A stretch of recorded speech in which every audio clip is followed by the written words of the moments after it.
Bank reconciliation statement, ये भी हम लोग का है ना।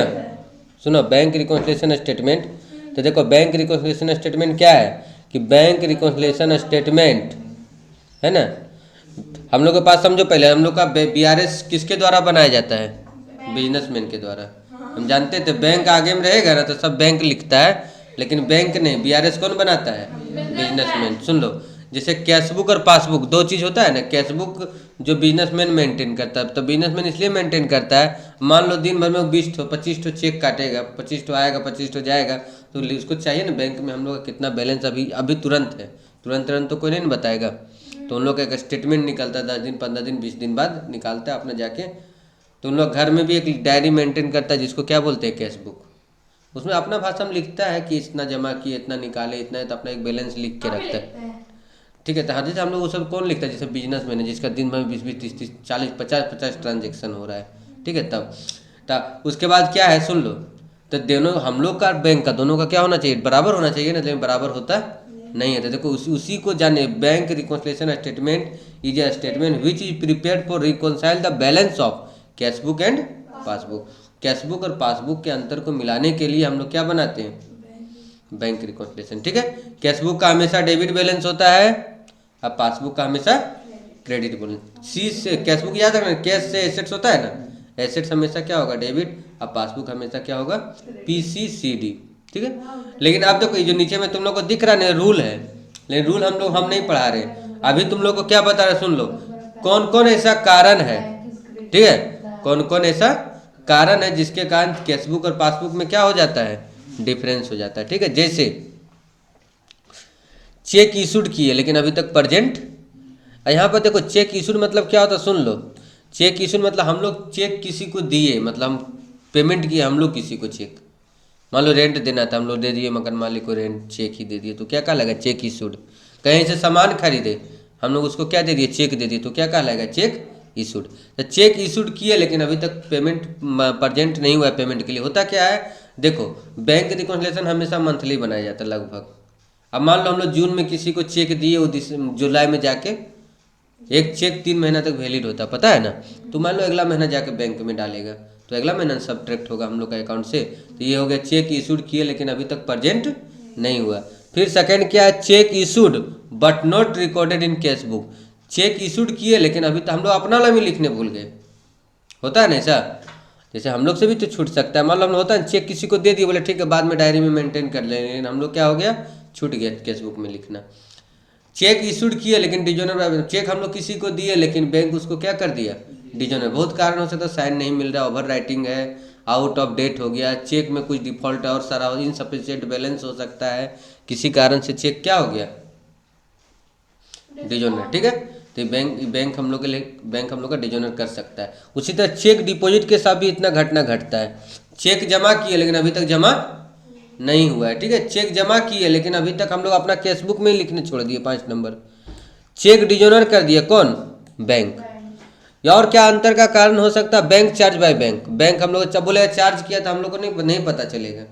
हम लोग खुद जो हम लोग 2-4 ट्रांजेक्शन जो करते हैं हमेशा, मान लो अभी तो फ़ोन पे और पेटीएम ये सब आ गया तो बहुत सारा ट्रांजेक्शन होने लगा, लेकिन पहले अगर नहीं था फ़ोन पे पेटीएम तो कितना होता था, मुश्किल से 3 से 4 होता होगा आदमी का, जो जनरल आदमी रहता होगा, तो उसको नहीं पता चलता था। 4 ट्रांजेक्शन में तुमको कंफर्म को पूछ देगा तेरा अकाउंट में कितना, तो नहीं बता पाएगा, एक अनुमान बता देगा। अब मान लो वहाँ इंटरेस्ट दे दिया 36 रुपया, अब वहाँ प्लस होकर रखा हुआ है, तो ये डिफरेंस हो गया ना। बैंक चार्ज एटीएम से अभी भी होगा शायद कि 3 बार 4 बार से ज़्यादा निकालेगा तो बैंक चार्ज लग जाएगा इतना का, तो सब पता नहीं चलता है। ठीक है, तो बाद में जब बैंक जाएगा पासबुक अप टू डेट करवाएगा तब पता चलता है, तो सब हो गया। इंटरेस्ट क्रेडिट, इंटरेस्ट देता वो हम लोग का जानकारी नहीं रहता है। ठीक है, ये नहीं कि प्रत्येक के लिए SMS नहीं आता है। Interest debited by bank, interest debit किया तो हम लोग के लिए काट लिया कोई चीज़ का पैसा, मान लो लोन सब लिए या कुछ भी लिए हैं। अमाउंट को कस्टमर को हम लोग मान लो अकाउंट नंबर दे के रखे हैं, कस्टमर को क्या दे के रखे हैं, अकाउंट नंबर दे के रखे, तो डायरेक्ट हम लोग का पैसा कहाँ जमा कर दिया, अकाउंट में, तो हम लोग का अकाउंट वहाँ इंक्रीज कर गया।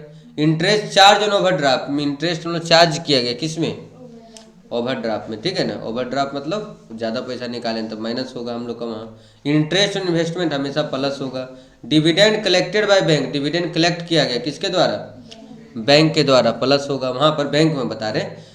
Check debited in cashbook, cashbook में डेबिट किया, अभी थोड़ा देर पहले बताया ना, कैशबुक का डेबिट बैलेंस होता है। कोई चीज़ कैशबुक में डेबिट करेंगे इसका मतलब कैशबुक का अकाउंट बढ़ रहा है।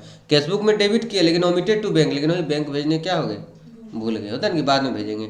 Life insurance premium paid by bank, life insurance premium paid किया गया किसके द्वारा, बैंक के द्वारा, ठीक है। Amount wrongly debited in passbook, हम लोग गलती से पासबुक में भी डेबिट हो सकता है कभी कभी। ये तो हो गया अंतर का कारण, कितना 16, ठीक है। तो जो डील किए ना थोड़ा थोड़ा सा लिख देना है, खाली पॉइंट नहीं लिखना अगर लॉन्ग टाइप में आएगा तो। लेकिन हम लोग जब क्वेश्चन बनाते हैं तो हम लोग किससे बनाते हैं, इससे, कॉन्सेप्ट से, ठीक है। हाँ, डिफरेंस दोनों में, difference between cashbook and passbook causes, ठीक है, उनका मतलब क्या कारण है, दोनों में अंतर होता है। लेकिन ये हम लोग कॉन्सेप्ट क्वेश्चन बनाने के लिए लिखे थे कि बहुत सारे स्टूडेंट मान लो तुम नहीं जानकारी बैंक के बारे में, तो हम लोग चेक इशूड करते हैं तो समझ जाना हम लोग अपना डायरी में मैनेज करते हैं। चेक डिपॉजिट करते हैं तो हम लोग अपना डायरी में क्या करते हैं, प्लस। इधर जो जो लिख रहा है ना हम लोग का बैंक करता है हम लोग का पासबुक में। जैसे इंटरेस्ट क्रेडिट प्लस होगा, इंटरेस्ट डेबिट क्या होगा, माइनस, इंटरेस्ट ओवरड्राफ्ट माइनस होता है। बैंक का पासबुक इधर जो लिखा हुआ है देखो ध्यान से, इधर जो लिखा हुआ क्या लिखा हुआ है, पासबुक। फिर क्या लिख रहा है, interest on investment plus, interest on investment plus हो गया। चेक डिजोनर करता है बैंक तो हम लोग अकाउंट में क्या होता है, माइनस होता है। Amount directly deposit by customer, कोई कस्टमर है अमाउंट डायरेक्ट क्या कर रहा है, तो अकाउंट हम लोग का वहाँ इंक्रीज करेगा। Insurance premium paid by bank, insurance premium paid हो रहा है किसके द्वारा, बैंक के द्वारा, माइनस होगा।